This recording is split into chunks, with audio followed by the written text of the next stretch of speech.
వాళ్ళని బట్టలిప్పేస్తా ఉన్నారు. స్పీకర్ ముందు జరిగినటువంటి ఒక వాదోపవాదాల్లో నీళ్లు నములుతున్నారు, మా సమాధానం చెప్పలేకపోతున్నారు. పిటిషనర్స్ యొక్క అడ్వకేట్స్ మొత్తం బట్టలు చింపేస్తున్నారు. ఈ వ్యవహారం ప్రజలకు తెలియవద్దు అని చెప్పని ఈ కుట్ర ఈ కుతంత్రం వాళ్ళు చేసినటువంటి ఒక మోసపూరితమైన పార్టీ మారిన వైఖరిని ఏ రకంగా నగ్నంగా ట్రిబ్యునల్ ముందు నిలబెడుతున్నారు అడ్వకేట్లు అనేటువంటి విషయం ప్రజలకు తెలిస్తే వాళ్ళ పరువు పోతుంది, పార్టీలో చేర్చుకున్నట్టుగా రేవంత్ రెడ్డి పరువు పోతుంది, నగ్న స్వరూపం బయట కనబడుతుంది అని చెప్పని ఇవాళ కుట్రపూరితంగా ఇటువంటి ఒక లేఖ ఇచ్చిండ్రు. ఇదేమన్నా నిజాం జమానా? ఇదేమన్నా నియంత జమానా? ఇదేమన్నా ఏమన్నా మనము ఇరాన్లో ఇరాక్లో ఎక్కడన్నా ఉన్నామా? ఏమన్నా మనం డెమోక్రసీ, ఇది temple of democracy is assembly, అది అక్కడ ఈ రకమైనటువంటి ఒక రీతిలో ఒక అడ్డమైనటువంటి ఒక సర్క్యులర్లు పట్టుకొచ్చి వాళ్ళ పారదర్శకత లేకుండా, this is against the constitutional principles of article 19(1)(a). Freedom of speech అంటే freedom of right to know కూడా మనకు తెలుసుకోవాల్సిన హక్కు కూడా కల్పించింది ఆర్టికల్ 14(21). మొత్తం అన్నీ కూడా పొందుపరుస్తూ నేను ఇవాళ ఈ పెద్ద మనిషికి స్పీకర్ గారికి ఈ లేఖ రాయటమైంది. దయచేసి మీరు ఆ నియంతృత్వ ధోరణితో రాసినటువంటి ఒక బులెటిన్ను విత్డ్రా చేసి మీడియా వాళ్లకు, అడ్వకేట్లకు, ప్రజలకు ఎవరైనా వచ్చి చూడగలిగే ఇంట్రెస్ట్ ఉన్నటువంటి వాళ్ళందరూ కూడా చూసేందుకు ఈ బొంకుతూ దొంగ నాటకాలు ఆడుతున్నటువంటి ఒక పార్టీలు మారిన ఎమ్మెల్యేలు ఏ రకంగా అబద్ధాలు చెప్తారో వాళ్లకు ఓటేసిన ప్రజలకు తెలియాలా. కాబట్టి దయచేసి ఆ బులెటిన్ను విత్డ్రా చేసుకోవాలని చెప్పని కోరుతున్నాము. అదేవిధంగా లైవ్ స్ట్రీమింగ్కు, అఫీషియల్ రికార్డింగ్కు పర్మిషన్ ఇవ్వాలని చెప్పని కూడా కోరుకుంటూ దీని మినిట్స్ను అన్నిటిని కూడా మొత్తం ప్రజల దృష్టికి తీసుకురావాలా. ఇది ప్రజాస్వామ్యాన్ని కాపాడేందుకు, రాజ్యాంగాన్ని కాపాడేందుకు. ఇది రేవంత్ రెడ్డి సొంత వ్యవహారం కాదు, లేకపోతే స్పీకర్ గారి సొంత వ్యవహారం కాదు. ఇది ప్రజలకు సంబంధించినటువంటిది, రాజ్యాంగానికి ఉల్లంఘనకు సంబంధించినటువంటిది, న్యాయాన్ని అందించేటువంటి ఒక ప్రక్రియ. కాబట్టి తప్పనిసరిగా ఇది మీడియా వాళ్లకు అందుబాటులో ఉండే విధంగా వెసులుబాటు కల్పించాలా. మిగతా న్యాయవాదులు, ఇట్స్ జ్యుడిషియల్ ప్రాసెస్, ఈ జ్యుడిషియల్ ప్రాసెస్ను మిగతా అడ్వకేట్లు అందరూ కూడా చూస్తారు. How justice is executed, how the speaker is defending or arguing, లేకపోతే డిఫెండెంట్ అడ్వకేట్లు ఏం చెప్తున్నారు, పిటిషనర్ అడ్వకేట్లు ఏం చెప్తున్నారు అనేటువంటి it's an education to the rest of the advocates also. కాబట్టి ఇది మొత్తం తెలియకుండా ఏదో గూడు పుటాని లెక్క దొంగలు దేశాలు పంచుకున్నట్టుగా మా ఇష్టం వచ్చినట్టు మేము చేస్తాం, ఇది మా లోబడి చేస్తాం అనేటువంటి ఒక రీతిలో ఏదైతే చేసినారో దీన్ని తీవ్రంగా ఖండిస్తూ ఈ యొక్క బులెటిన్ 2022ను విత్డ్రా చేసుకోవాలని చెప్పని, అందరికీ పర్మిషన్ ఇవ్వాలని చెప్పని విజ్ఞప్తి చేస్తా ఉన్నాను. రెండవది ఇంకొక ముఖ్యమైనటువంటి ఒక విషయం మీ దృష్టికి తీసుకొచ్చేది ఏంటంటే, రేవంత్ రెడ్డి గారు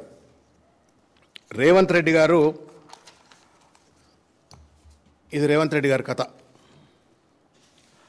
మొత్తం ఆర్థిక వ్యవస్థ కుదేలైపోయిందండి. కమాండ్ కంట్రోల్ సెంటర్లో కూర్చొని పొంకనాలు కొడతా ఉన్నాడు, అదే పరిపాలన అనుకుంటా ఉన్నాడు ఆయన. పొద్దున్న లేస్తే కమాండ్ కంట్రోల్ సెంటర్లో కూర్చొని పొంకనాలు కొడుతూ పరిపాలన పైన పట్టు లేకుండా కేవలం కమిషన్ల కోసం, అవినీతి కోసం అర్రులు రాస్తూ మొత్తం రాష్ట్ర ఆర్థిక వ్యవస్థను కుదేలు చేసి పడేస్తూ ఉన్నాడు రేవంత్ రెడ్డి గారు.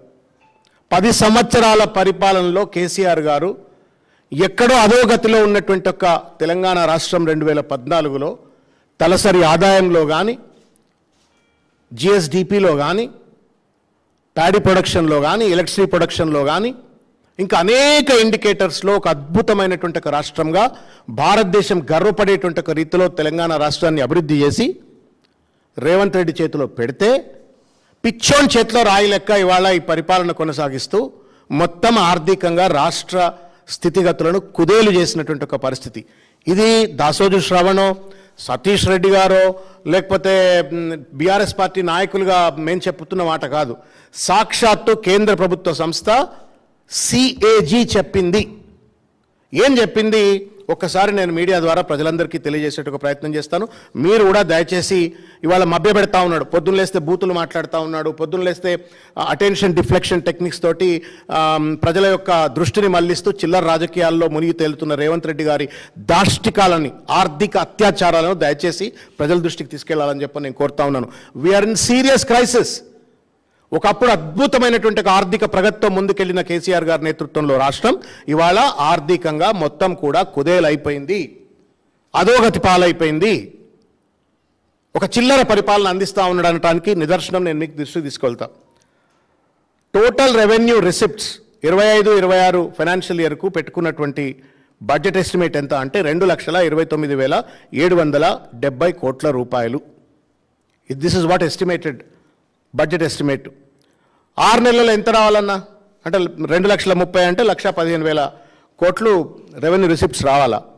వచ్చింది ఎంత అంటే 76,940 సెప్టెంబర్ వరకు 76,940 కోట్లు మాత్రమే, which means that it is just around 33% మాత్రమే. ఎక్కడైతే 50% సెప్టెంబర్ వరకు రెవెన్యూ రిసిప్ట్స్ రియలైజ్ కావాలో అక్కడ కేవలం 33% రెవెన్యూ రిసిప్ట్స్ మాత్రమే రియలైజ్ అయినాయి. ట్యాక్స్ రెవెన్యూ ఎంత పెట్టుకుంటూ చెప్తా మీకు నేను. 1,75,319 కోట్ల రూపాయల ట్యాక్స్ రెవెన్యూ బడ్జెట్ ఎస్టిమేట్లు 25-26కు బడ్జెట్లో బట్టి విక్రమార్క పెట్టుకుంటే వీళ్ళంతా సాగదీసి మొత్తం అంత ఘనమైన పరిపాలన అందిస్తే వీళ్ళకు వచ్చింది కేవలం 71,836 కోట్లు మాత్రమే, విచ్ కాన్స్టిట్యూట్స్ ఓన్లీ 40%, 40% మాత్రమే. జిఎస్టీ 59,704 కోట్ల రూపాయలు పెట్టుకుంటే వీళ్ళు రియలైజ్ అయింది 25,000 కోట్ల రూపాయలు, విచ్ కాన్స్టిట్యూట్స్ 42%. ఇకపోతే stamps and registrations, real estate booming sector KCR గారి పరిపాలనలో దాని చుట్టూ ఉన్న దాని మీద ఆధారపడ్డటువంటి ఒక బిల్డర్లు కావచ్చు, లేకపోతే కన్స్ట్రక్షన్ సిబ్బంది కావచ్చు, లేకపోతే మెటీరియల్ సప్లై చేసే వాళ్ళు కావచ్చు, మొత్తం ఆర్థిక ప్రగతికి మూలమైనటువంటి ఒక రియల్ ఎస్టేట్ సెక్టర్ సర్వనాశనం అయిపోయింది రేవంత్ రెడ్డి గారి నేతృత్వంలో అనడానికి నిదర్శనం ఏంటంటే 19,087 కోట్ల రూపాయలు వీళ్ళు బడ్జెట్ ఎస్టిమేట్స్లో టార్గెట్ పెట్టుకుంటే what was realised is only 7,416 crores, అంటే 38% మాత్రమే. కుదేలైపోయింది రియల్ ఎస్టేట్ రంగం. ఎందుకు? RR tax. ఎవడన్నా బిల్డింగ్ కడతా అని పర్మిషన్ అడిగితే కమిషన్లు దొబ్బాలా, లేకపోతే లేఅవుట్లు ఇస్తా అని చెప్పని ఎవడన్నా పర్మిషన్ అడిగితే కమిషన్లు దొబ్బాలా. ఆర్ఆర్ ట్యాక్స్ అని చెప్పని కేంద్ర ప్రధానమంత్రి సైతం వచ్చి చెప్పినప్పటికీ కూడా బుద్ధి రాలేదు. ఇప్పటికి కూడా అదే పద్ధతి కొనసాగించడం వల్ల సెప్టెంబర్ వరకు కేవలం 38% మాత్రమే స్టాంప్స్ అండ్ రిజిస్ట్రేషన్లో రియలైజ్ అయినట్టుగా. సేల్స్ ట్యాక్స్ అదే పరిస్థితి, కేవలం 44% మాత్రమే. స్టేట్ ఎక్సైజ్ 27,623 కోట్ల రూపాయలు స్టేట్ ఎక్సైజ్ పెట్టుకున్నారు. 27,000 రూపాయల స్టేట్ ఎక్సైజ్ పెట్టుకుంటే యాక్చువల్ అప్ టు సెప్టెంబర్ వరకు రియలైజ్ అయింది